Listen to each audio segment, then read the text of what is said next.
Ranking all of the haunted houses at Howl-O-Scream this year from my least favorite to my favorite. So starting out, number 5 on our list is the Rave Yard. This haunted house was supposed to be a rave taking place in a mausoleum, so it was like a zombie rave.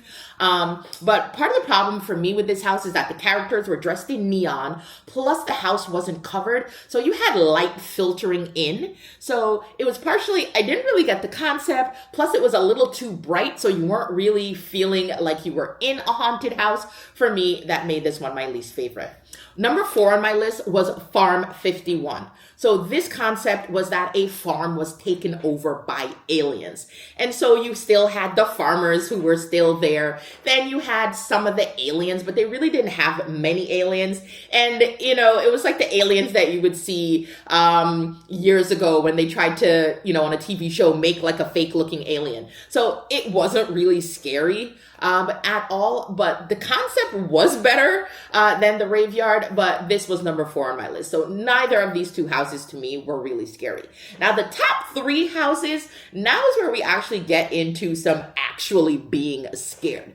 So number 3 on the list is the Water's Edge Wellness Center, which I read was one of the favorites that they have had before. And this to me was scary because you had patients, you had the caregivers, and the lines between the two were blurred in terms of going over the edge in there. So this one I did like. Number 2 on our list is also a returning favorite called The Widow's Nest. So the widow lost her baby and then she lost it, basically. And she started creating babies from like different skin and bones and things like that. And you just had all these creepy little babies looking at you throughout the house. There was like a stroller out front that was just kind of like moving on its own. So before you even got into the house, it was creepy. And you just had like creepy things staring at you all throughout the house. But the number 1 house on my list, at least, was the Collector's Curse, which is a brand new house this year.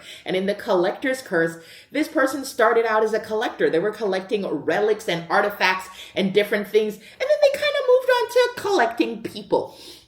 So this one was really creepy, with lots of people telling you to get out, or creepy monsters jumping out at you from different places. So this one definitely was my favorite. But I also want to talk about the scare zones, because some of the scare zones were actually better than the houses in my estimation. My favorite scare zone was Woodrot Hollow. And that was because it was unexpectedly creepy. It was basically people dressed like plants, like the moss on the ground. They would be laying on the ground and then just like pop up, or they just walk up behind you, but they were dressed like a bush. So it was just unexpected. Like, this was probably one of the scariest parts of this whole attraction.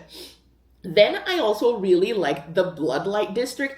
It wasn't that it was scary. It was just that it was well done and it was kind of creepy and unexpected. It was based on the Red Light District in Amsterdam. So you had like vampires, and maybe there were other creatures as well, but I just recognized the vampires, and they were like doing kind of like seductive dances. It was all red. They were in boxes and they would come out. They would follow behind you as you walked through the scare zone.